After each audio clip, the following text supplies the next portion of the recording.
Hola a todos, bienvenidos a un nuevo episodio de Presunto Podcast. Hoy vamos a hablar del volcán Nevado del Ruiz. Y para eso, Santiago Rivas, ¿qué más? Hola, ¿qué tal? ¿Cómo les va? Bien, Andrés Páramo. Buenas, ¿qué tal? ¿Cómo les va? Como no vino Juan Álvarez, yo quisiera tomar su lugar. Queremos enviar un especial saludo a nuestro amigo Iván del Barrio, que nos alimentó esta noche. Yo quiero decir con una cosa fantástica, todavía estoy soñando con ella, que está en la carta su sándwich de albóndigas. Oh, wow. Un clásico, Iván. Oh, wow. También tiene opciones vegetarianas para los que quieran pasar. María Paula Martínez. Buenas. ¿Cómo Como la estás? mantequilla está tan cara, son opciones veganas también. La mantequilla no existe. Ya no hay. No hay. Como la mostaza. Dijon. Como la mostaza Dijon. Ay, marica, eso tendríamos ¿Se que acabó? hablarlo. Temazo. Da para un episodio entero. Hoy no vamos a hablar de la mostaza, pero deberíamos. No hemos hecho un episodio de crítica de comida, Pero sí. pero deberíamos. No, y lo peor es que frente a la mantequilla sí hubo mucho cubrimiento extraño sobre qué está pasando con las cosas de mantequilla en el país. No, se nos estaba metiendo al conjunto al lado. Literal. Totalmente. Ustedes saben que nosotros, pues, especialistas en sistemas de información geográfica no somos. Pero para eso trajimos una invitada especial, Daniela Gallo. Bienvenida a Presunto Podcast. Hola, ¿cómo están? Muy feliz de estar por aquí. Daniela es geocientífica y es especialista en sistemas de información geográfica y gobernanza de riesgo y recursos. Básicamente, nuestra fact-checker del día en términos relacionados al cubrimiento de lo que está pasando con el Ruiz. Y pues muy contentos de tenerte acá ayudándonos a entender cómo es que se cubre todo este sistema de riesgo y lo que está pasando. Bueno, les tengo unos anuncios. Resulta que abril es un mes muy hermoso porque, entre otras cosas, es el cumpleaños. ¡Años! ¡Yeah! ¡Cumpleaños feliz! Es el cumpleaños de Presunto Podcast. Estamos felices de poder llegar a 5 años de emisión casi continua. Esto ya ahora sí es un pregrado en lo que sea que intentemos hacer. Aún así, El yo pregrado en todavía... comunicación que ninguno hizo. ¡Tan, tan, Exacto. tan! Yo sí estudié eso, qué horror. ¡Ah, soy la mentira! Que única. casi Por eso eres ninguno la jefe. hizo. 5 años de Presunto Podcast. Saludos especiales a aquellos donantes que han estado con nosotros desde el comienzo. Obviamente a los que acaban de llegar también. Algunos siguen hasta hoy. Gracias totales. ¿Cómo vamos a festejar? Nos vemos en vivo, Presunto Podcast, en la Feria Internacional del Libro de Bogotá, la Filbo 2023. Nos abre sus puertas. Galanarse con... En la fiesta del libro El- que se toma la ciudad. Ajá. Esto va a ser un encuentro para alquilar balcón en la Filbo el jueves 20 de abril. Estaremos haciendo un show con ustedes, quienes quieran acompañarnos en este cumpleaños. Vamos a grabar el episodio normal, el de la semana, y ustedes van a ver cómo es que es eso allá en tarima, junto a todos ustedes, junto a las letras de la Atena Suramericana. Eso nos volvió a picar el bichito del en vivo. Literal. Bueno, jueves 27 p.m. Jueves 27 p.m. Pasen, allá los estaremos esperando. Seguro daremos stickers. Y Estará la plana abrazos. completa. Estaremos todos muy contentos de poder festejar esto junto a ustedes. Abril, mes de Presunto Podcast. Los queremos a todos. Gracias por escucharnos. Más de 170 episodios. Oh, por Dios, no lo puedo creer. Santiago, ¿de qué no vamos a hablar hoy? Pues mire que ahorita que mencionaban la mostaza Dijon, creo que mi tema no tema es un poco la crispación generalizada acerca de un par de temas, y la sorpresa realmente para mí surgió porque por primera vez en mucho tiempo la mayoría de la gente estuvo de acuerdo con Vicky Dávila y yo me vi en la necesidad de defender a Sebastián Nora, a quien así más o menos desde que jugamos fútbol no ha tenido la oportunidad de hacerlo, porque hubo dos cosas que pasaron y que marcaron un poco la conversación en redes, y es una, por un lado, es lo que pasó con el video del Dalai Lama, que es un video verdaderamente muy inmundo, y quien estaba asusando el escándalo era Vicky Dávila. Yo en algún momento dije, bueno, no, si es Vicky, creo que va a pedir algo de contexto, pero al mismo tiempo era un video tan horrible que obligó la conversación, y eso me sorprendió como, uy, Hace mucho tiempo no estaba yo en ese mismo barco. Y por otro lado, la pregunta que hizo Sebastián Nora en redes acerca de la escasez de mostaza Dijon, salsa de ostras y salsa soya, que viene de un decreto que nació el año pasado después de toda la ley de los ultraprocesados, los impuestos saludables, el etiquetado de las cosas altas en sodio, altas en azúcar, en grasas trans, etcétera, etcétera, y que derivó en una mala decisión que ahora tiene bloqueada la venta de estas 3 cosas y un par de cosas más muy altas en sodio en el país. 2 años después de ser emitida esta resolución conocida como la Ley de Sodio y firmada por el exministro de Salud Fernando Ruiz, el sector gastronómico alzó su voz, pues aunque la medida deja establecidos los contenidos máximos de sodio que deben tener los alimentos ultraprocesados, ha generado un impacto directo en la importación de ciertos productos que son esenciales para la preparación de algunas recetas. La salsa soya, el extracto de pescado y la mostaza son 3 ingredientes propios de las cocinas asiáticas que no se producen en Colombia, pero no alcanzan a tener la receta, la fórmula original de los países que las producen. La ley establece un límite de sodio por cada 100 gramos de producto. Es decir, pero como está la gente tan absolutamente crispada de los nervios con lo que los medios han hecho, que muchas veces se percibe como injusto en torno al gobierno y sobre todo en el tema de la inflación, la gente le cayó encima a Nora como si estuviera hablando de tonterías cuando en realidad estaba haciendo una pregunta a sabiendas de que esto no era no era un ataque contra el gobierno. Y creo que es un tema que vale la pena revisar simplemente porque tratar de acallar la conversación como pasó desde muchas de las cuentas no son bodegueros, son simplemente personas que están muy crispadas de los nervios y que están muy a la defensiva con respecto a las cosas de este gobierno, porque hay una gran parte del periodismo dedicada a monitorear la inflación y cada medio subida del dólar, y obviamente ninguna de las bajas derivó simplemente en una conversación verdaderamente muy trunca y muy boba. Y creo que el tema da para eso, da para entender qué es lo que está pasando en términos de el abastecimiento, el desabastecimiento de estas leyes, por ejemplo, la alimentación, que tiene tantos activismos de frente. Yo he participado en campañas de ese estilo, de la mano de Red Papás, del Cajar, de un montón de gente. Entonces, pues vale la pena revisar, porque que esto termine en la prohibición de la venta de un producto sí es una tontería. Y en este caso, y perdónenme, me pueden graduar de tibio lo que se les dé la gana, pero Nora tenía toda la razón. Páramo, ¿de qué no vamos a hablar hoy? De Holman Morris. Holman Morris, ¿cómo podemos recordar? ¿Por qué campeón? Holman Morris, ¿cómo podemos recordar? ¿Qué es lo que primero se les viene a la mente cuando dicen las palabras Holman Morris? Denuncias por violencias basadas en género. La W Radio el lunes de esta semana hizo una nota que se llama Holman Morris sería el nuevo gerente de RTBC. La nota está encabezada con altas fuentes del gobierno que le confirman a la W el posible nombramiento del ex candidato a la alcaldía de Bogotá como gerente de RTBC, el sistema de medios públicos.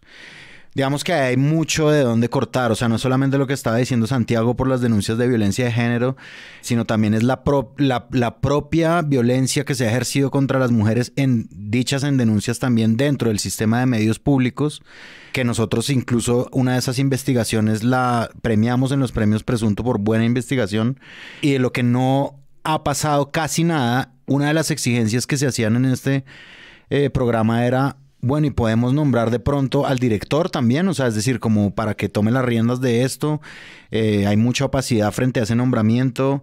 Hay incluso nominaciones apócrifas a Santiago Rivas. Sonajeros apócrifos. En fin, pero digamos como que Holman Morris ha sido tendencia estos 2 días, por supuesto, porque es claramente está bien encabezado como el tema no tema. No deberíamos estar hablando de la posible nominación de Holman Morris como gerente de RTBC. Y de lo otro que no deberíamos estar hablando es de un TikToker que llamó a una ambulancia para atender su muñeca de trapo. Noticia de la semana pasada que llegó a todos los titulares con cosas como pues sobre las multas que va a tener que pagar tanto el novio, lo ponen entre comillas, de la muñeca de trapo por llamar a una ambulancia, el delito al que se va a ver sometido o no, pues condenado no.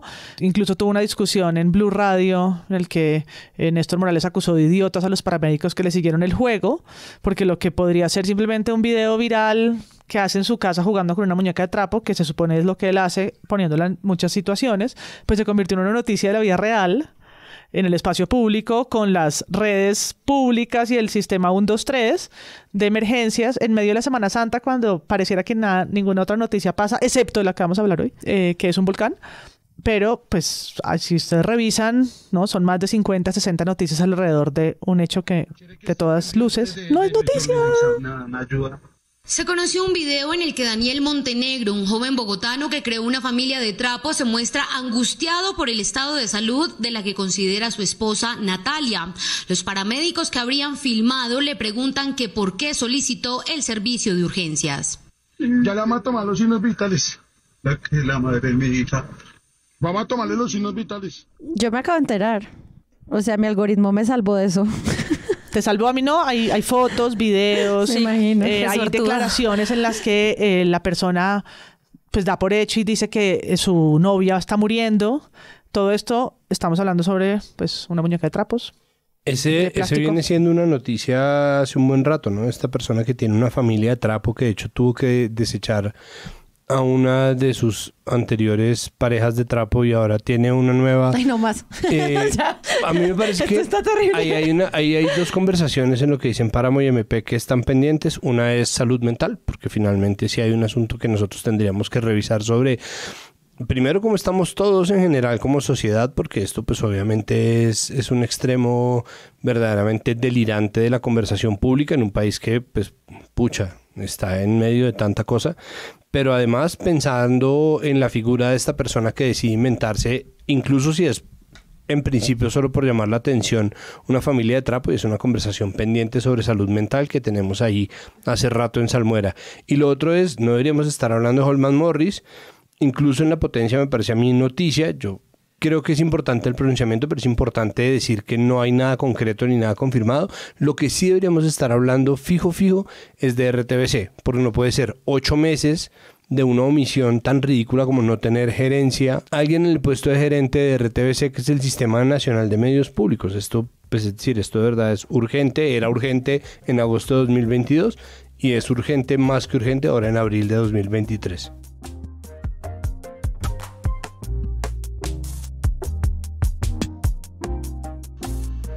Al menos 800 sismos fueron registrados este jueves cerca del volcán Nevado del Ruiz, en el noroeste de Colombia, según informó el Servicio Geológico del país.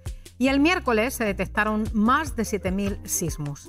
El volcán sigue en alerta naranja mientras las autoridades evalúan la situación de riesgo. El presidente de Colombia, Gustavo Petro, llamó a las autoridades a acelerar la evacuación de 2.500 familias que se encuentran... Estamos grabando un 11 de abril de 2023 y esto me parece importante mencionarlo porque los boletines extraordinarios que presenta el Servicio Geológico Colombiano pues se van actualizando cada día con la actividad sísmica del volcán.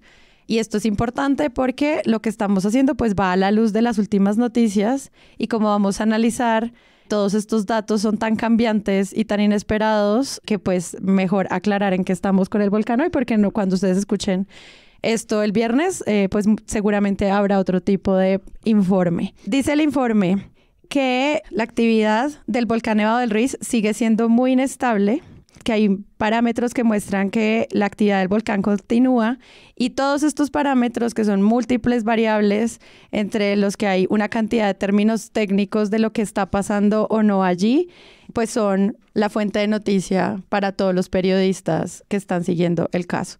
Entonces, ¿qué está pasando en el volcán Nevado del Ruiz? Y empecemos como por esta primera conversación de contexto sobre el volcán y luego vamos viendo cómo son estos retos de informar sobre riesgo y de informar sobre la naturaleza en general. Creo que es un tema al que no estamos tan acostumbrados y las salas de prensa les toca aprender muy rápido cómo acercarse a esta conversación. Daniela. Bueno, sí, el Nevado lleva 10 años haciendo erupciones. Es una cosa que toma por sorpresa a muchas personas porque es como, pero ¿cómo así? Se acaba de entrar la alerta. Bueno, no, el volcán lleva pues con un episodio de erupción por 10 años que ha tenido un par de periodos eruptivos donde ha emitido ceniza en la parte cercana al volcán y lo que pasó desde el 30 de marzo es que viene presentando una actividad sísmica que es como mini terremotos dentro del edificio volcánico, que es indicadora de que algo está pasando adentro del volcán y entonces eso le indica al observatorio vulcanológico que parece que hay magma moviéndose dentro del edificio volcánico, y eso pues puede ser indicador de una erupción, pero no es una erupción inminente, es la probabilidad de erupción, y por eso el volcán pasa a cambio de actividad nivel naranja, que significa que puede haber una erupción en términos de días o semanas, que no significa que va a haber una, sino que existe la probabilidad de que haya por la actividad sísmica. Este anuncio se hizo el 30 de marzo, ¿no? Así es, porque ese día hubo 11.600 eventos y eso fue pues un pico en la actividad sísmica del volcán, y dijeron como bueno ya, y eso hace que el servicio geológico lo cambie a nivel de actividad naranja. Yo les contaba ahora justo que pasé mi Semana Santa en un volcán, otro, que no es nada nevado, que tiene solo matas y es una suerte de Jurassic Park, donde el piso echa vapor y el agua es muy caliente, y tiene actividad también, está en actividad, de hecho nos contaban ahí, es también de alta peligrosidad. Y cuando nos decían el número de temblores, yo pensaba, ¿cuántos por minuto, por segundo? Sí, 11.000 eventos, 11.000 temblores en un día es básicamente, se movió la Tierra durante todo el día, todo el tiempo, ¿no? En segundos. Y eso, claro, pues es lo que los medios han repetido, ¿no? Números de temblores o sismos, datos técnicos que pues bien conocen. Todas estas estaciones lo registran, entiendo yo, 24/7, no paran, todo el tiempo están mandando a las estaciones que hay en Pereira, en Manizales y demás esa información, y ahora nos vemos ante el reto como medios de traducirla a algo que medianamente la gente pueda entender, ¿no? ¿Qué significa que hayan tantos temblores? Son temblores enormes, porque aquí creo que tenemos, ahí sí, 2 alertas. La palabra sismo es terrorífica. Voy a decir, exacto, ahora sí voy a decir la alerta porque son 2 alertas. Un posible temblor, que a todos nos recuerda Arbero, que ya hablaremos, y luego temblor. Los temblores también nos dan pánico en este país. Uh-huh. Todos desde chiquitos hemos crecido como con el miedo que la casa se caiga, las escaleras se vayan, cuál es tu lugar seguro. En Bogotá va a haber un gran temblor. La ciudad, es como un mito, ¿no? Urbano. Entonces se mezclan las 2 cosas, como la peor avalancha del mundo en la que murieron miles de personas, más terremotos o temblores que causan también, ¿no? Catástrofes humanas en el mundo. Y aquí sabemos que no, que las fallas, que no sé qué. Entonces creo que son varios imaginarios los que entran en juego, y por eso estamos ahora leyendo titulares que pareciera anuncian un terrible apocalipsis. Creo que ahí es importante poner en perspectiva lo que dice Daniela con cómo se piensa en los medios, o cómo pensamos la mayoría de las personas que pensamos a través de los medios, ¿no? Entonces, por ejemplo, dice la alerta. No es una alerta, es el nivel de actividad. Pero nosotros pensamos constantemente en la alerta porque hasta hace muy poco tiempo las cosas se trazaban en niveles de alerta, y solamente quienes trabajan en geociencias tienen en la cabeza que se trata de niveles de actividad, y esto realmente es para cualquier cosa, ¿no? Nosotros, pues, ¿se acuerdan la escala? ¿Se acuerdan? Ahora que estamos cumpliendo 5 años, que más o menos nuestro 7º episodio fue sobre Hidroituango, y que teníamos el eterno audio de Luis Pérez diciendo: en ese momento nos encontramos en diluvio universal, después en diluvio local, que además era una cosa como en diluvio nacional, como ya no es Noé, sino Noel Petro. Entonces era como una cosa... Y después ya todo lo que es la tranquilidad, y es como como tal. Entonces nosotros estamos acostumbrados a eso, pero una de las cosas que sí hemos hablado en este podcast muchas veces es que no existen desastres naturales. Ningún desastre es natural, y si ustedes han tenido la oportunidad, y ojalá lo hagan, de seguir a Gustavo Wilches en sus redes sociales, él muy claramente lo dice: todo lo que pasa en términos de pérdidas, damnificados, daños, no es como tal natural, sino es una desgracia causada por irresponsabilidad, mala suerte, o sea, muchas condiciones que nada tienen que ver con el hecho de que la naturaleza conspire. Pero nosotros tenemos una narrativa muy vieja, muy vieja, en donde la Tierra... Nos habla, Santiago. O está la hippie de: mira, Gaia te está hablando. Pero como no tiene una boquita, entonces abrió esta grieta, ¿no? Por donde se fue la iglesia del pueblo. Entonces, la cosa con lo que Gaia nos dice muchas veces se interpreta, y nosotros además lo vemos en las películas, ¿no? Como 2 contra el tornado. porque se presume que en ese sentido la naturaleza puede ser una especie de enemiga. Entonces, nosotros estamos pensando en eso y quienes trabajamos en medios, pensamos en términos de noticias. Entonces, ¿qué es lo que pasa? Una noticia es el Nevado del Ruiz. Es una noticia. El Nevado del Ruiz en 1985 fue una noticia en la hijueputa, ¿no? Fue como la noticia, nos jodió. O sea, veníamos de la toma y retoma del Palacio de Justicia y una semana después... Pues que Armero quedó arrasado en casi el 100% quedó arrasado Armero. ¿Qué tipo de descripción podría hacer sobre lo que observó? Vea, es decir, eso quedó, todo lo borró casas, borró todo. Es decir...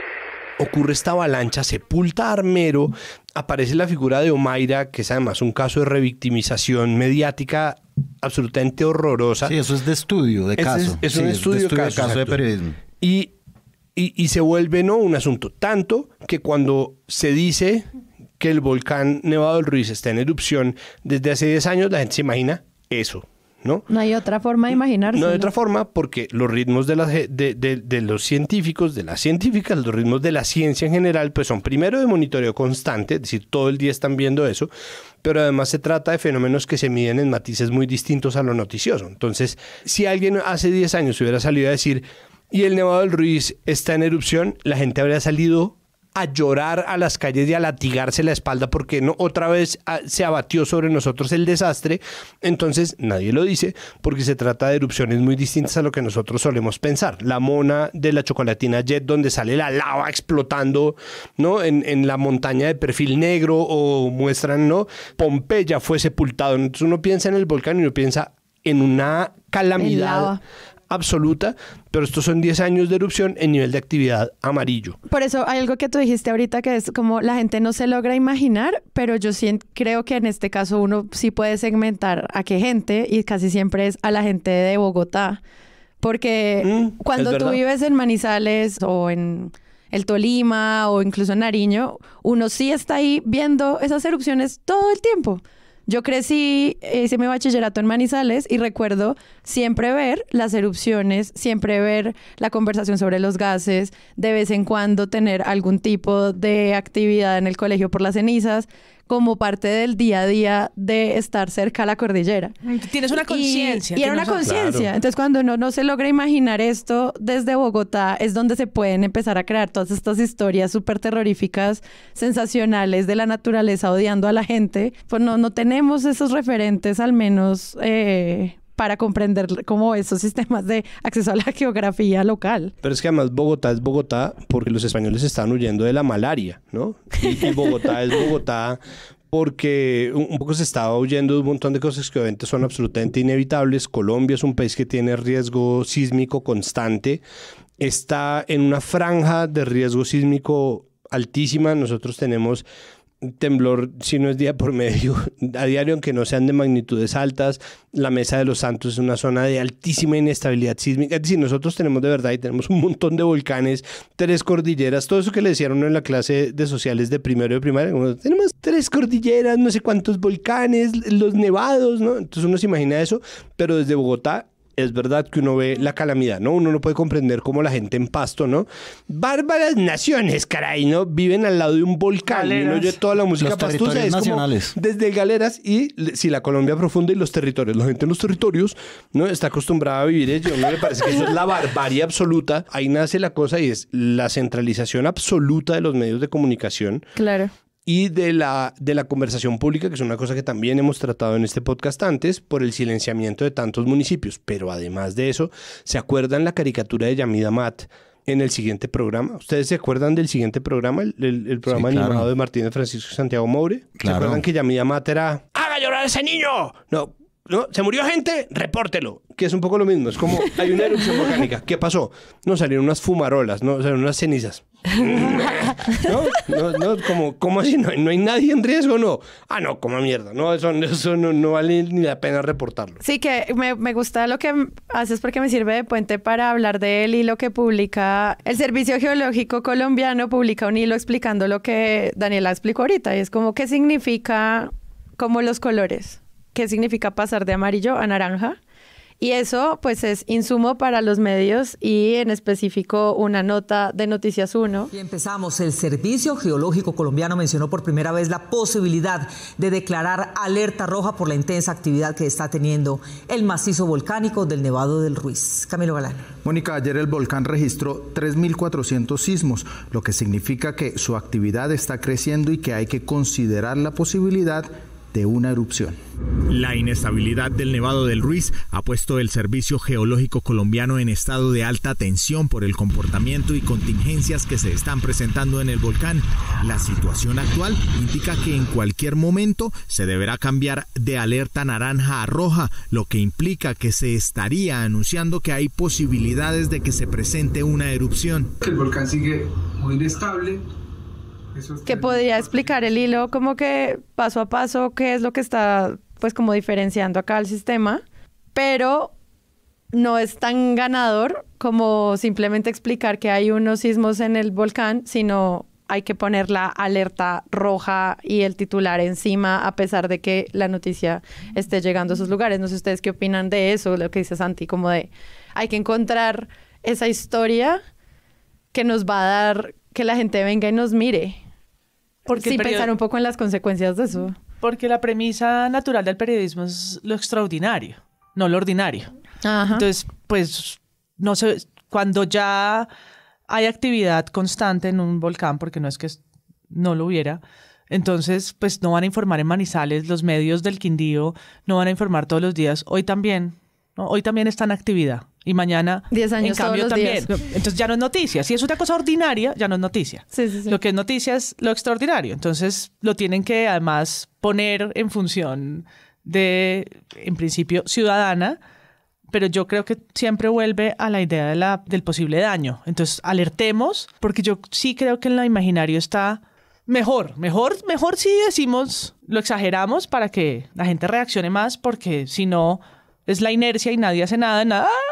No pasa nada, acá seguimos de fiesta. Aquí yo creo que hay un tema que yo logré ver como en las notas que en las que se registra eso, y una cosa es como el manejo del lenguaje, es decir, como que el manejo del lenguaje es bien difícil cuando uno le entra al tema. No tanto como en las alertas que dan los medios y no tanto como en los tipos de precauciones que pueden tomar, sino como en la explicación de lo que está sucediendo. A mí me parece que ese es un lenguaje que tenía que ver un poco con lo que decías tú, Sara, hace un segundo, y es como, es un lenguaje no acostumbrado a este tipo de cosas, ¿sí? Y eso que durante los últimos más o menos 10 años que yo he podido ver, y esto sí es un aplauso, hay gente que se ha dedicado exclusivamente al periodismo científico, ¿no? Como a cubrir fenómenos científicos que tienen que ver también con esto, ¿no? Con fenómenos naturales como estos. Entonces, pues, obviamente hay un aplauso a quienes han logrado hacer eso. Yo leí una nota del Espectador. La nota del Espectador lograba hacer como una metáfora frente a un paciente que un médico está tratando como de ver. Entonces decía, el Nevado es parecido al paciente, y la forma como de diagnosticar lo que está sucediendo, la expresión es tomándole el pulso al volcán todo el tiempo. Eso me pareció a mí como clarificador frente a muchas otras cosas que yo veía, que a mí me parecía que eran unas copiadas, y no estoy culpando a los periodistas, de verdad se les aparece esto. Es decir, la cifra de personas que murieron en Armero fueron 20.000 personas de las 29.000 que habitaban el lugar.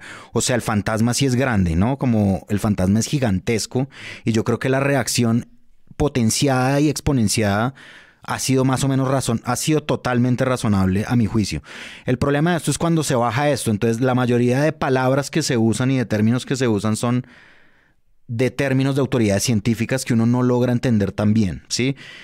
Todo bien, o sea, es decir, nosotros estamos como frente a una cosa inminente y en la que todos más o menos, como pocas veces pasa en este país, estamos de acuerdo que es como tomemos medidas frente a, y los medios pues toman las suyas, que es muchas veces copiar estos comunicados, trasladan unas palabras por otras y son las palabras de las fuentes. Habría que ver pues obviamente esto cómo se puede explicar de una mejor forma. Sí, bueno, es que aquí la cosa es que, pues claro, independiente de que la noticia tiene que ser extraordinaria, al final el papel de los medios es muy importante, y los científicos que trabajamos en gestión de riesgo siempre nos dicen como los medios juegan un papel muy importante, es muy importante capacitarlos porque llegan a muchas más personas de las que seguramente las instituciones, lastimosamente oficiales, no logran llegar. Pero al final, pues los individuos reaccionan como de acuerdo a su percepción del riesgo y no de acuerdo al riesgo como técnico o el riesgo medido real. Y los medios juegan un papel muy importante en construir esa percepción del riesgo de las personas. Entonces, ahí hay una cosa, siento yo, como ética entre elegir sea el único referente armero versus hablar de la extensa red de vigilancia que hoy tenemos alrededor del volcán. O, por ejemplo, hacer un ejercicio por entender cuáles son las amenazas posibles de este fenómeno. Entonces, más allá de decir, no sé, flujos piroclásticos, lares, que es una cosa que a mucha gente no le dice absolutamente nada, hacer un intento para darle a la gente una imagen más vívida de qué significa eso y de cómo se ve en el mapa y ellos dónde están ubicados y por qué el mapa de amenaza se ve así. Y ese es un ejercicio que es muy importante porque al final esa percepción del riesgo la terminan construyendo los medios y no tanto las instituciones oficiales. La comparación y ese fantasma, pues otra premisa del periodismo es el contexto, ¿sí? Se pueden hacer en la medida que existe en la identidad o en la memoria como de todos nosotros, pero pues una cosa era 1985 y cómo se monitoreaba en ese momento y qué capacidad técnica y de ciencia había para eso, y otra cosa es el 2023 o desde principios del 2000 cuando se instalan todas estas... Red multiparamétrica. La red que monitorea ese y muchos otros volcanes en Colombia y en el mundo. Entonces, claro, se puede comparar, pero aterrizado a lo que hoy tenemos. Pero yo creo que ya hay mucho superando la comparación con Armero después de 2 semanas, ¿no? O sea, como que sí fue una narración al comienzo, pero creo que ya después de eso es como ya no es necesario seguir en estas. Es un cachito sobre las noticias del 85, porque hay otra también de la que hablamos mucho los geólogos, y es sobre una columna de opinión que salió en ese momento de un periodista que decía que el mapa de amenaza iba a causar desvalorización en la Tierra, entonces que él aconsejaba que no se hiciera el mapa de amenaza.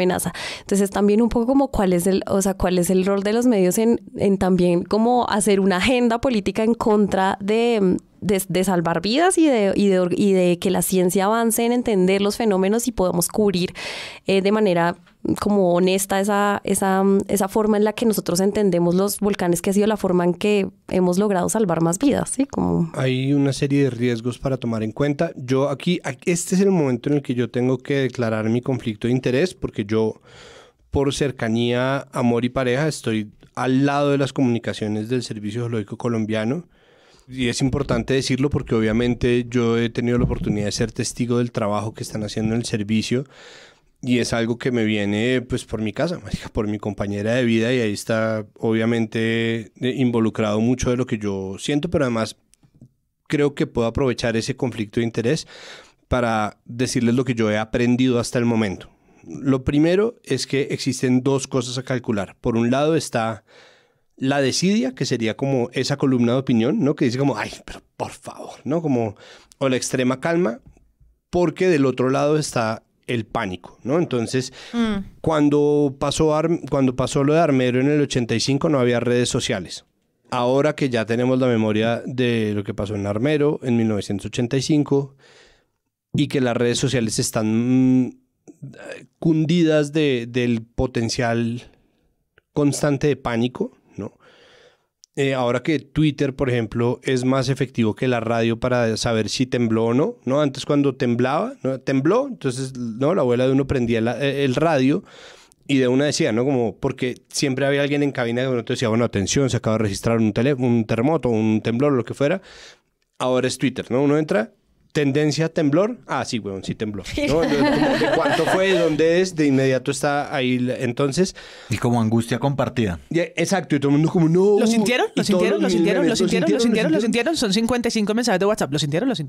Numeral, qué temblor tan hijo de puta. Numeral temblor. Ahora, ¿cómo les fue con el numeral temblor? Porque además de verdad hay gente que simplemente quiere eso, ¿no? Temblores. El temblor es. Un temblor es. Ajá. Entonces, un volcán es. Entonces,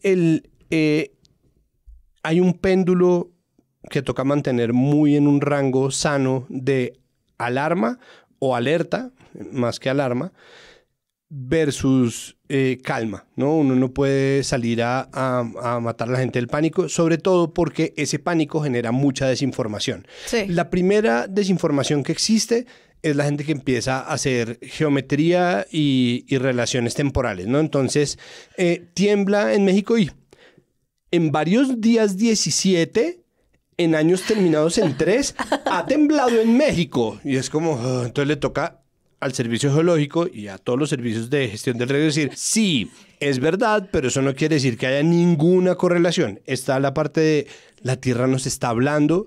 En la época en que hubo un terremoto terrible en Haití, fue, ven, ellos escogieron el vudú. Ay, y sí. por haber escogido el vudú, Dios los castigó con ese terremoto. Es como, no, mira, más allá de lo racista que está haciendo, hijo de puta, entonces déjame te cuento que son, no, como no, Dios no escoge que tiemble en la isla del vudú, no te preocupes. No, entonces, ese tipo de cálculos empiezan a pasar porque todo el mundo empieza a decir, por ejemplo, esta vez que hubo un temblor duro con epicentro en la Mesa de los Santos, que fue tan profundo que se sintió en una extensión muy amplia del territorio nacional, la gente tuvo una alerta, la gente que tenía teléfonos Android, se le activó una alerta de temblor que viene porque Google puede monitorear movimientos sísmicos a un nivel en el que ni las casas, ni las lámparas, ni las piernas de uno alcanzan a monitorear y mandar una alerta 30 segundos antes del temblor. Entonces la gente dijo, pero si Google puede, ¿por qué? ¿Cómo así que no se puede predecir temblores? No se pueden predecir los terremotos, no se pueden predecir los temblores, pero Google lo sintió antes que usted. Eso no quiere decir que lo esté prediciendo. Entonces vuelve, como hay un sistema de información que está encargado de trancar el pánico. Hay otro que está encargado de pedir que por favor se evacúe a la gente. Entonces toca decirle a la gente como, esto es muy serio, ¿no? Ha habido otras erupciones de las cuales no se habla tanto porque no tuvieron víctimas fatales casi, como la del volcán Paez. Ha habido erupciones que no tienen consecuencias porque se ha logrado evacuar a la gente. Entonces hay otra parte que es como cómo poner a la gente al tanto de la importancia y la gravedad potencial del asunto. Y en esas dos existe también una burocracia que, en lo que yo he tenido la oportunidad de ver, es necesaria, en donde existe una serie de validadores, que son los científicos y técnicos, que no son los mismos comunicadores y comunicadoras que trabajan en las oficinas de comunicaciones, que están encargados de convertir eso en mensajes más o menos comprensibles. A medida que avanza la cosa, tiene que dársele más terreno a los mensajes técnicos. Y entonces uno empieza a ver los hilos de Twitter y uno empieza a ver, hay una parte que está hecha en castellano, no completamente horizontal, diciendo, mire, esto, lo que usted tiene que saber es esto y esto. Y después de eso, todas las aclaraciones empiezan a tener un lenguaje técnico que es mucho más difícil de descifrar si uno no está empapado de ese tema y si uno no tiene la información suficiente, porque cada vez más las áreas técnicas de las instituciones van pidiendo ese espacio en comunicaciones. Entonces, como no, déjeme, yo explico esto, entonces claro, déjeme, yo explico, le explica solamente a algunas personas y lo que tienen que hacer en comunicaciones es ubicar estratégicamente cuáles son los mensajes claves, como no, es importante evacuar, todo el mundo tranquilo, por ejemplo, posicionar palabras como nivel de actividad. Todo este tiempo el Servicio Geológico ha dicho, el volcán está en nivel de actividad y todos los medios dicen, el volcán está en alerta. Pues tanto que yo le digo a Vivi, pero entonces la alerta es como que no es la alerta, ¿no? Es una conversación que yo tengo todos los días. Entonces es difícil salir de esa programación, pero es una cosa que ellos hacen con las palabras correctas, pero además mediados por, obviamente, y como tiene que ser, por la vigilancia de una institución que está todo el tiempo diciendo, bueno, miren, ¿no? Como esto es lo que tienen que decir, cuidado, porque una palabra de más y una palabra de menos, y eso se ha visto, puede desatar un problema gigantesco. Entonces, cada respuesta se demora un montón en equilibrar exactamente los términos.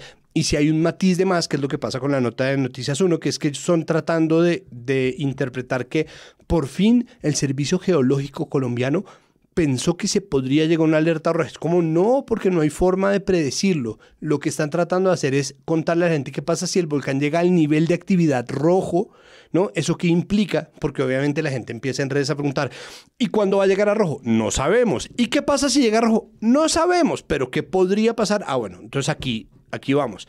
Hacen ese hilo y Noticias 1...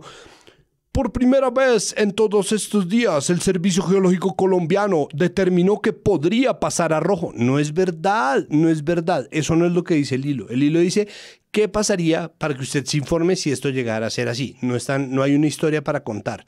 Entonces, esos equilibrios en donde uno dice una cosita, ¿no? Tratando de ser coloquial, uno se le va un término de más o un matiz más horizontal, de inmediato la gente entra en pánico o se echa a las petacas, que es un poco lo que nosotros hablamos en su momento, para volver a hacer retrotraerlo a otro episodio de este podcast con el COVID, ¿no? Sí. ¿Cómo hacer para que la gente no salga a acabarse el papel higiénico de los supermercados?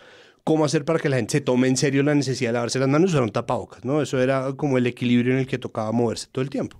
Claro, y es que, o sea, los anuncios usan palabras como erupción mayor, y que si uno la lee completa es de los últimos 10 años, que son estas que hemos dicho que están ahí permanentemente. Pero claro, cuando dicen erupción mayor, ya. O sea, este es el fin de los tiempos. Y lo que al final lo que vimos en algunos titulares era palabras como inminente. Y cuando uno ve ese tipo de términos, pues la posibilidad de generar ese tipo de pánicos en las comunidades es altísima. Y eso pues también hace que las personas se pregunten a quién acudo. Porque otra de las razones de desinformación es pues, o sea, el Servicio Geológico no es el único que va a responder esto. También las alcaldías y gobernaciones son quienes se encargarían del otro lado de la historia, que podría pasar con evacuaciones o no, o con el cuidado de lo que está pasando con la gente, pero muchas personas es como, no, pues les toca es a ellos. Y eso también, lo que hemos dicho muchas veces es, no sabemos cómo funciona el Estado, ni a quién le corresponde qué cosa. Sí, ya que el alcalde volvió, ¿no?, de sus vacaciones en Medio Oriente. Los dos, el de Ibagué que tuvo que interrumpir. Sí, y el de Manizales. Estaban vacacionando y... Pobrecito. Está re caro el ticket. Está muy caro, no, pero hace 9 días, señor alcalde, no, pero está muy costoso. No puede ser. Pero yo quería preguntarte, Daniela, a tus ojos, no a los nuestros, ¿cuáles son los errores que los medios más cometen en ese uso del lenguaje, o si es más en el enfoque, como qué te hace sangrar los ojos y los oídos cuando estás frente al televisor y dices ¡no! ¿Cómo por qué? Y quisieras como poder corregir, ¿no? Como vengan, yo les escribo bien esto, vengan, borremos ese titular y lo ponemos distinto. ¿Qué te genera flujos piroclásticos de la rabia? Esa palabra me genera muchas dificultades, flujos, esa frase, flujos piroclásticos, esa expresión, flujos piroclásticos, porque siento que no le dice nada a nadie. No, pues a nadie, es muy difícil, ¿no? Pero además mucha gente sale a decir, ¡ay, los flujos piroplásticos! ¡Ah, sí! ¡Piroplásticos! El que no va sola, o sea, eso va acompañado de otros 5 renglones de otras expresiones. De otras expresiones muy sospechosas. Magma. Me parece divina. Edificio volcánico. Esa piroplástica no, pues como pirotecnia, no. Esa no me gusta, me parece fea, pero magma es divino. Lo primero, y que fue lo que ya hablamos, es que se refieran de enseguida a Armero o a la última, al último evento desastroso que generó muertes, y por ejemplo no mencionen nunca que hubo, por ejemplo, otras erupciones posteriores que fueron absolutamente sin ninguna mortalidad y que tuvieron un sistema de advertencia que les permitió identificar que iba a haber una erupción y que hubo evacuaciones que fueron exitosas. Eso uno. La cantidad de términos técnicos que entendemos las personas que estamos en este gremio, pero que por supuesto no le dicen nada a la gente, y porque creo que además podrían hacer un esfuerzo por hacer una descripción breve. Son gases con piedras que van a mucho calor y a mucha velocidad por las laderas. Y eso puede reemplazar flujos piroclásticos, pero aún así deciden poner flujos piroclásticos. Esperanzador biológico. Es que flujos piroplásticos ni para un saco de presunto. Pero es que flujos piroclásticos no es un eufemismo. Flujos piroclásticos es el término técnico. Sí. Esperanzador biológico es un eufemismo y una floritura, un cantinflismo para decirle a la vacuna. Y quizá la palabra alerta, porque siento que la alerta sencillamente es como váyanse de sus casas, huyan, súbanse a una montaña o evacúen, saquen sus carros, y sí, como que la palabra alerta pues es una palabra que tiene una carga en nuestros cerebros que simbólica. Es muy simbólica, muy pesada, para decir como no, solo es que hubo más sismos hoy. Entonces, y que va atada con el fantasma de Armero. Exactamente. Sí. Entonces esa palabra, pues es muy estratégico cambiarla. Hay que hacer ese ejercicio, como decir, cambio de nivel de actividad. Alerta naranja en Colombia. Los expertos registraron un aumento de la actividad sísmica del volcán Nevado del Ruiz en los últimos días. Lo detectaron con la fractura de rocas. Continúa la alerta en Colombia por la actividad del volcán Nevado del Ruiz. De acuerdo con el Servicio Geológico Colombiano, la actividad de la montaña sigue siendo muy inestable. Los expertos mantienen la vigilancia. Más de 7.000 sismos se registraron en las últimas horas en el volcán Nevado del Ruiz, donde se mantiene la alerta naranja. Vamos en vivo a Murillo, Tolima, con Héctor Vienen Rojas, adelantando simulacros en caso de que se declare la alerta roja del volcán Nevado del Ruiz.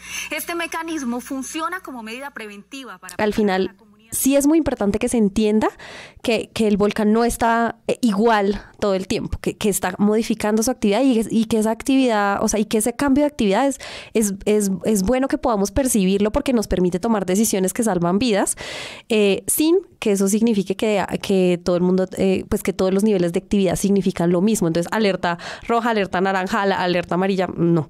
Tienen que ser capaz de explicar que esos niveles de actividad que cambian nos dicen cosas que son herramientas y que nos permiten tomar decisiones que salvan vidas.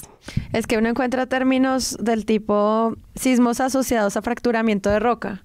Entonces yo ahí me imagino avalancha. Pero entonces alguien dice, es decir, entonces yo digo, ay, ¿qué será? Y luego dice, magma tratando de romper la roca para salir. Es como, no, o sea, esto es el infierno. O sea, ya no es... Como el es decir es peor. Ya no es avalancha, es una grieta de lava naranja, burbujeante, bloco. Y es como, ok, o sea, yo entiendo de dónde surge como la falta de empatía con el tema a nivel científico y de dónde se pueden promover sistemas de pánico, porque es que todas estas palabras, o sea, si tú me dices, es decir, magma tratando de romper la roca para salir, yo me asusto el triple. Claro. Salgo corriendo. Exacto. Es verdad. Y pues eso sí, pues, sigue pasando. Cumbre. Hay una cosa que quiero decir es que a mí me parece igual, de todas formas, bien algunas recomendaciones razonables que se hacen, porque lo que yo he visto en algunos artículos es que muchas poblaciones están bastante preocupadas. También y yo quiero como mencionar un tema aquí que no hemos mencionado, es el de los animales. La gente está muy preocupada por el entorno de los animales, no solamente de los animales, digamos, domésticos, sino sobre todo de los animales que les representa un trabajo a las personas, ¿no? Como, ¿qué voy a hacer con mis vacas? Sí, es decir, como... ¿Qué voy a hacer con mis hipopótamos? Bueno. Otro episodio. Pero digamos que yo he visto esa preocupación latente y a mí me parece que está bien que los medios hagan ciertos tipos de recomendaciones ateniéndose a la razonabilidad de lo que está pasando, es decir, entendiendo bien cuál es el problema, entre comillas, que hay, ¿no? Como de lo que hemos venido discutiendo. Y hay otra cosa que no tiene tanto que ver con el cubrimiento de los medios, pero que sin embargo sale mencionado, y es una cosa que nos transparenta un poco el país en el que vivimos, que eso a mí siempre me impresiona cuando hay una tragedia de grande magnitud. En este caso yo sé que es irresponsable, porque lo hemos hablado, decir que está cerca, porque no podría decirse que está cerca, pero digamos que la narrativa es esa, ¿no? Que la tragedia está cerca. Y por ende, cuando la tragedia está cerca, algunas cosas de este país se vuelven mucho más transparentes. En la pandemia, que es un tema que Santiago ahorita tocaba con lo de busquemos el intermedio, yo recuerdo mucho que en la pandemia había cosas que uno empezaba a ver, digamos. Cosas que uno empezaba a ver crudamente como los trapos rojos, ¿sí? Pero cosas que uno empezaba a ver también manifiestamente de carencias institucionales, como el número de gente en la línea de pobreza y pobreza extrema que había en Bogotá, y tuvo, mejor dicho, a Claudia López y a todo el mundo le tomó por sorpresa que el número de pobres y de gente que aguantaba hambre era mucho mayor que la registrada. Entonces tocaba hacer una política pública distinta. Y lo que yo he visto también en este cubrimiento es como, por ejemplo, esto de la gobernación de Caldas, que se une con otras instituciones, los municipios, el ejército, la Secretaría de Infraestructura de Caldas, para rutas de mantenimiento con los combos de maquinaria amarilla. La 8ª Brigada mejora el estado de las vías de la vereda Papayal. Sí, ante la inminencia, digamos, de una evacuación, digamos, como que esto también pone de repente como un foco de la luz en donde no se acostumbra a verlo nunca, que es, ok, no hay vías. No hay vías. Es decir, esto es algo que se sabe pero que no se ve. Es lo mismo que sucedió en la pandemia, como, no, hay gente que se muere de hambre, ok. La pandemia, los vemos, los podemos ver, los trapos rojos, las cifras. Y es lo mismo acá, como que, y digamos como es esa falta también de gestión institucional. A mí me parece como el abandono estatal que sigue existiendo en Colombia, ¿no? Como no tiene que ver mucho con el cubrimiento de medios, pero sí me lo hacen ver de repente con los cubrimientos. Claro, y volver a hablar de esos alcaldes también. Exacto. Y de las responsabilidades que tienen en estos 22 municipios que están en la zona de influencia del volcán. También como que de nuevo todas esas cosas empiezan a entrar en agenda saliendo un poquito de Bogotá. No, es que yo creo que lo que dices de los animales es clave porque nos habla de nuevo sobre la importancia de entender cómo percibe la gente el riesgo. Porque hay gente que está evaluando como que es más más malo para ellos perder económicamente sus animales que les representan ingresos y que están más preocupados porque esos animales estén bien que por evacuar. Entonces cualquier persona aquí en Bogotá, ay no, irresponsables, ¿qué les pasa? La vida está primero, no sé qué.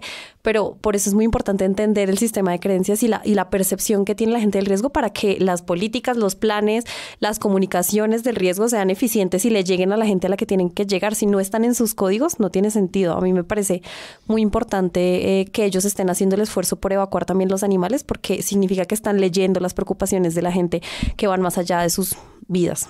Pues ahí existe una matriz en general donde lo marginal está más por los lados de la opinión y de la conspiración, ¿no? O sea, la desinformación es muy marginal y creo que un signo positivo en medio de todo es que los medios en general han respondido bien. Es decir, la verdad es que la difusión de información ha contado con información verificada en general, o sea, muy pocas exageraciones, muy pocos desmanes en términos de hasta dónde va la opinión de una cosa o la otra, ¿no? Y esos desmanes, por ejemplo, están en discusiones de corte político. Entonces, por ejemplo, gestión del riesgo, que tiene además nuevo dirigente, que es Luis Fernando Velasco, que es un político liberal, a quien el gobierno Petro le dio este puesto como un puesto político, independientemente si tiene experiencia o no, lo cual ignoro y no me importa en este caso. Sale a pedir que por favor las familias que están pues en las zonas aledañas al Nevado del Ruiz, que están en riesgo pues claro de sufrir obviamente cualquier tipo de calamidad, evacúen, y mucha gente se niega a hacerlo. Entonces la amenaza a la que llega, de esto me gustaría que habláramos, es pues entonces el ICBF va a llegar a llevarse a sus niños porque ustedes pues no están cuidando a sus hijos e hijas.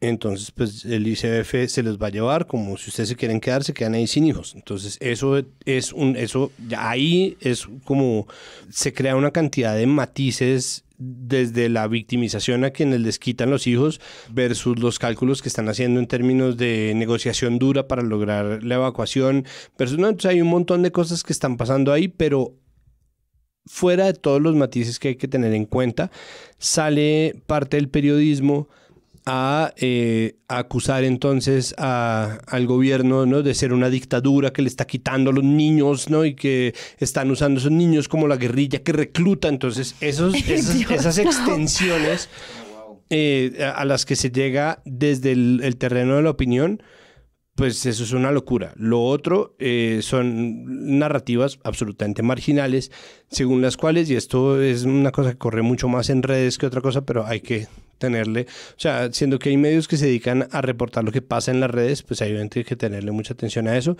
Y hay gente que piensa, por ejemplo, que el gobierno está sobredimensionando lo que está pasando con el Nevado del Ruiz para hacer una especie de cortina de humo o una cortina de ceniza que bloquee los problemas de lo que está pasando con otros temas que quisieran mover como agenda. Entonces, de nuevo, eso no se ha instalado en la conversación pública de una manera central, ni se ha puesto en la mesa, porque pues lo que está reportando y la información verificada pues es perfectamente clara acerca de en qué está la cosa y hasta qué punto sí es un cambio en el nivel de actividad, un aumento en el nivel de actividad comparado con lo que llevaba pasando hasta hace 3 semanas. Y es, ok, ¿no? Ahí está un poco la medida de lo que son desmanes verdaderamente a la hora de desinformar acerca del volcán. De resto, la información en general ha estado muy atenida a la información técnica, que haya sido difícil tejer como un vínculo o tratar de volverlo más coloquial. No sé exactamente qué será, o sea, yo no sé cuál es el eufemismo para flujos piroclásticos, pero al mismo tiempo rocas volando que te pueden amputar un miembro, pues tampoco me parece que sea como un buen mensaje, ¿no? Como es muy difícil. Podemos ponerle así una banda de punk. Eso suena más como de banda de hardcore, que son todos patado de frente directo en el tabique. Y uno como... Sí, pues, o sea, es un tema sobre todo nuevo, al menos para muchas salas de redacción. No es tan fácil como, bueno, ya tienen periodistas científicos enfocados en temas, pero ahora también en temas de geografía, pero también en temas de salud, de medio ambiente, de cambio climático. Y pues esto que está pasando, así como tú lo decías, Páramo, me gusta de nos muestra otras historias que estábamos dejando pasar por culpa de la movida del Ejecutivo, que pues también son importantes. Yo también veo como un esfuerzo grande por no generar pánico, pero así sí estar atentos a que si 57,000 personas de Tolima, Caldas, Risaralda, Valle del Cauca, Quindío y Cundinamarca están en la zona de influencia y van a tener que ser evacuadas, pues el gobierno tiene que estar listo. Tampoco, lo que decía María Paula, no puede tomarnos por sorpresa a estas alturas, porque precisamente toda esta red, la red de vigilancia, pues lo está haciendo bien, los científicos están trabajando en eso, están tratando de expresarse. Yo también veo un esfuerzo en las ruedas de prensa por ser como lo más claros posibles. Por ejemplo, la infinita paciencia de John Macario Londoño del Servicio Geológico, le preguntan, ¿pero esto es igual que Armero? Y él, como ya expliqué, no es igual que Armero. Pero entonces, ¿usted sabe cuándo si va a explotar mañana? No se puede saber, pero estamos monitoreando constantemente los datos. Pero eso quiere decir que va a temblar en todo el país. Y yo lo veo haciendo esta pausa en las ruedas de prensa como con toda la paciencia del mundo, también aprendiendo ellos mismos a encontrar lenguajes para la comunicación, de que a veces pues simplemente también tenemos miedo de decir alguna cosa mal como periodistas y causar mayores pánicos. Entonces ahí hay un proceso que se está construyendo y lo estamos viendo, y eso también es interesante. Y sobre esa red de monitoreo, yo por curiosa me puse a ver en internet cómo eran las estaciones, no del Nevado del Ruiz, sino a este que les cuento fui, que es el Cerro Machín. Que estuvo también en actividad hace poco.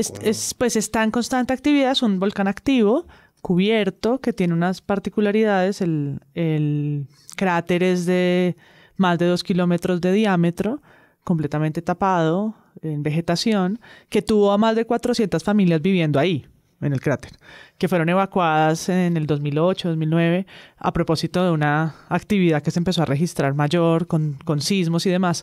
Y hoy es pues visitable, y se encontró unas notas un poco perdidas, notas de noticiero de informes sin ninguna excusa como esta para hacerlo, que mostraban, fueron con el Servicio Geológico, mostraban unas escotillas, o sea, pasé de Jurassic Park a Lost.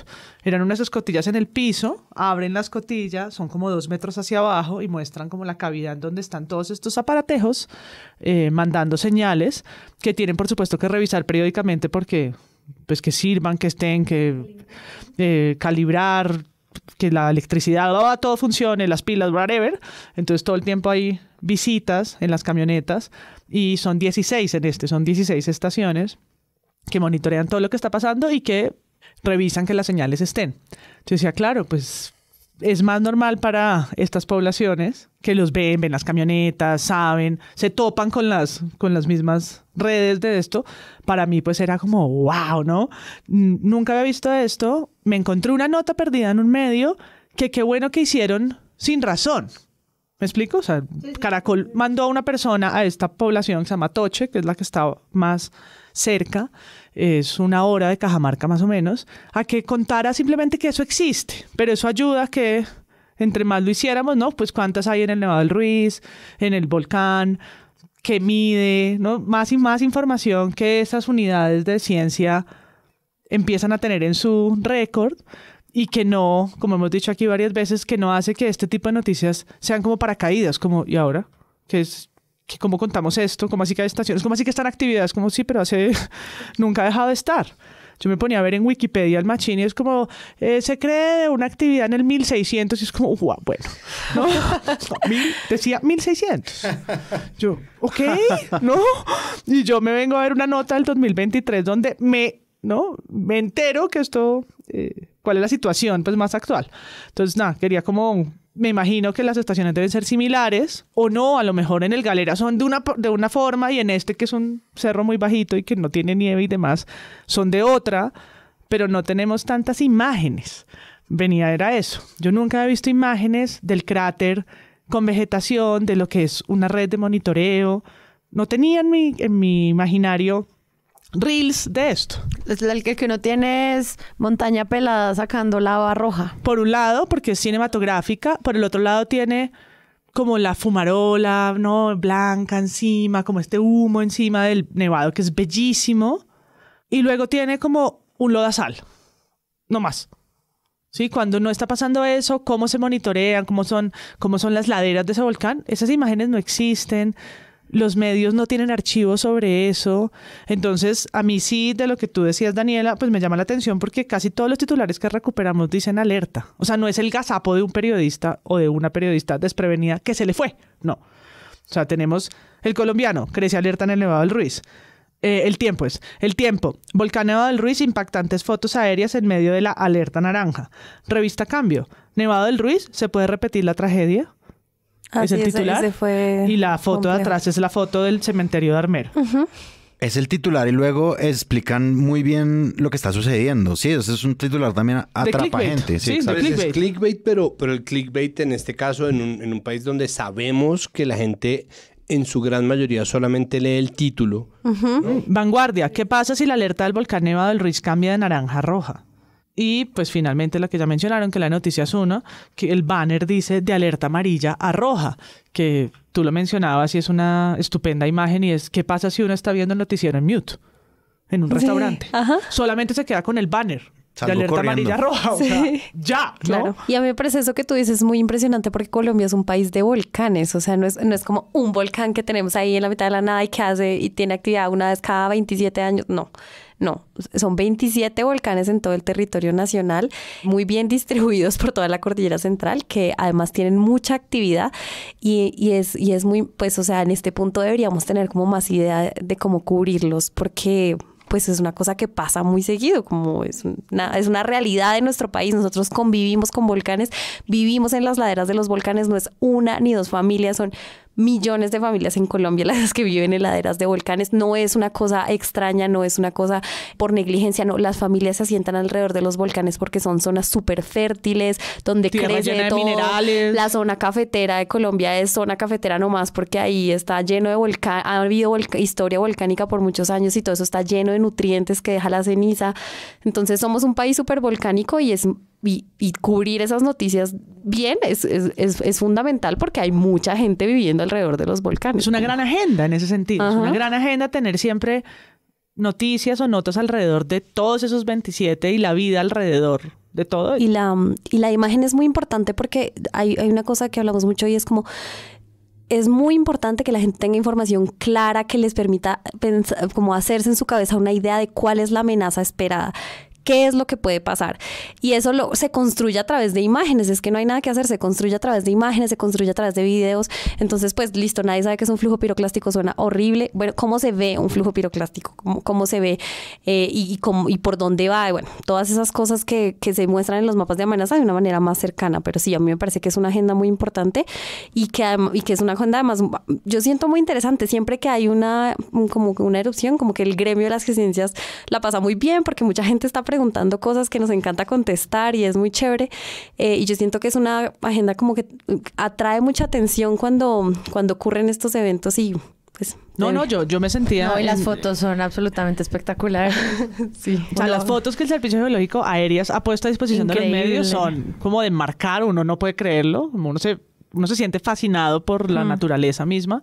Y yo en este lugar, ¿no? Tocar la tierra caliente, ver que sale vapor de agua de la tierra, no, pues es realmente como muy emocionante. Y esa vegetación verde profundo, como de muchas especies distintas, es fantástico, pero ya que poco sabemos. O sea, también éramos varios adultos haciendo conciencia de la ignorancia. Como, ¿por qué el cielo es azul? Sí, pues de estar en algo que es común en un país de volcanes, y tenemos tan poca información, tan desinformados que estamos sobre la importancia de esto, no solo de visitarlo y la belleza que puede ser y el atractivo turístico, sino la conciencia de la geografía propia. La conciencia de la geografía. No, y darle la voz y que el protagonismo se quede mucho más en los periodistas que sí les toca cubrir esto allá. Que es lo que decíamos ahorita. Un periodista en Manizales sabe cómo cubrir el Nevado del Ruiz, igual que un periodista en Pasto. Los conoce perfectamente y sabe qué decir, qué términos usar, están hasta entrenados por eso, crecieron con eso. Entonces también es ese tema de pues las fuentes a las que tenemos que acudir, obviamente las oficiales, obviamente la ciencia, obviamente las entidades territoriales, pero también a esos periodistas locales que conocen el tema y que no se están complicando como nosotros en este episodio hoy, digamos desde acá a Bogotá, que no entendemos nada.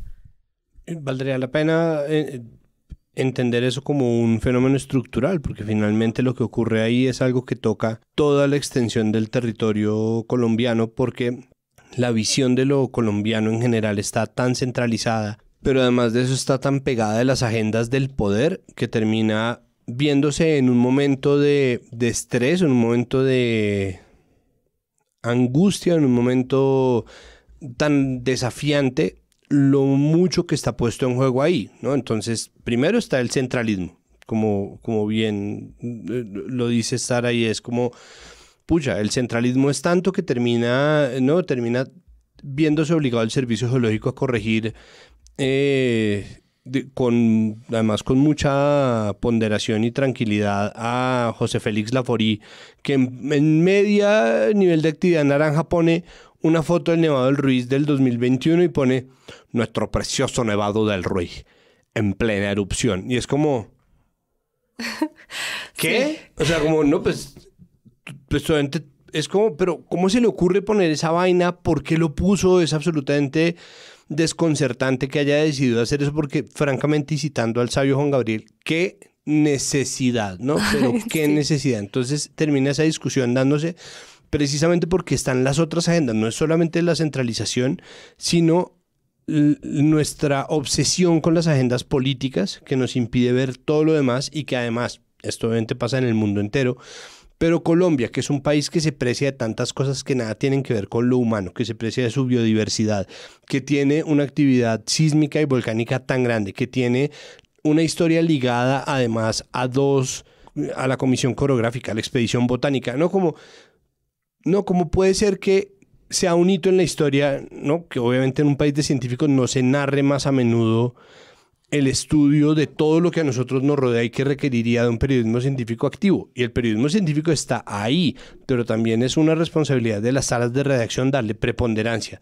También es una responsabilidad de una apuesta hacerlo. Entonces, claro, hablan de imágenes y me parece que ese es un buen mensaje para dejar. Estamos desde hace 10 años más en un auge de la infografía como un medio para contar historias y para mostrar las cosas. Lo que pasa es que la infografía habitualmente requiere de noticias o narraciones de largo aliento, es decir, poder hacer mediciones, pensarse la mejor manera de graficarlas, hacer unas tabulaciones claras, tener gente ducha en estadística, ver qué tanto se puede medir en realidad cualquier fenómeno a partir de esa estadística, y una vez uno se dé cuenta de que los números no mienten, sacar una infografía buena. Entonces, como ese trabajo yo creo que hace difícil sacar infografías al instante, pero creo que es el momento de hacer una apuesta para empezar a contar las cosas de una manera mucho más visual y conectar algo que viene pasando en el periodismo desde hace muchísimo tiempo, que es el periodismo de datos sin infografía, con este tipo de necesidades informativas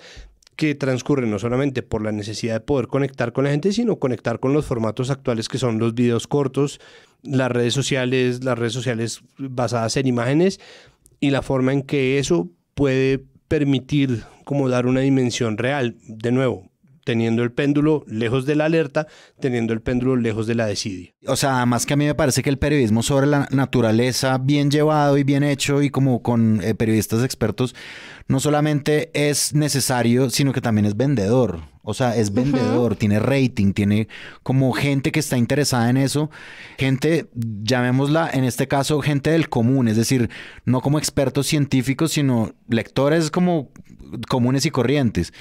Y yo creo que eso, como Santiago le decía ahorita, como despegarse un poquito de la alerta, y sí es cierto, y para que cuando llegue un evento de estos, un poco la población sepa mejor también, ¿sí? Como que no solamente sea atropellada la recepción de la información, pues gracias a un esfuerzo que se haga con un poco el orgullo que hay en eso, ¿no? Como Colombia Magia Salvaje y todo eso. Bueno, a ver, ok, démosle. Ojalá no pase nada más de lo que ya está pasando hasta ahora. El control se mantenga igual. Ese nevado es espectacular. Todas las fotos son divinas. Manizales se ve divino con ese fondo blanco. Y pues estar alertas de lo que eso pueda pasar. Obviamente nosotros vamos a estar aquí súper pendientes. Muchas gracias, Daniela, por venir hoy a Presunto Podcast. Ay, me encantó. Invítenos más seguidos aquí a los científicos. Ay, sí. Hagamos podcast. Gracias. ¿Quieres hacer un podcast? Hagamos un podcast. Claro que sí. ¿Dónde te encontramos en redes? Yo estoy en Twitter como @Daniela_A_Gallo. Y ya, ahí estoy. Hago muchos hilos sobre este tipo de cosas porque... Ya que somos Volcanolandia, podemos hacer un... Exacto, hay muchos volcanes. Muchas gracias, María Paula. No, gracias y nos vemos el jueves 20. Jueves 20, 7 p.m. Filbo. Sí, feliz cumpleaños, Presunto Podcast. Feliz cumpleaños. Feliz cumpleaños. Muchas gracias, Santiago Rivas. Bueno, pues muchas gracias. Gracias. Gracias a la experiencia familiar por tanto bagaje, pero además, que sea la oportunidad de buscar, como siempre, información verificada, sustentada y técnica para averiguar sobre estos fenómenos, pero que sea también la oportunidad de incentivar más periodismo científico y su publicación, no solamente su creación en páginas que no tienen tanta preponderancia ni presencia. Sí, más periodismo científico, amigos. Y muchas gracias, Andrés Páramo. Nos vemos el jueves, my people. Yo soy Sara Trejos. Hasta la próxima.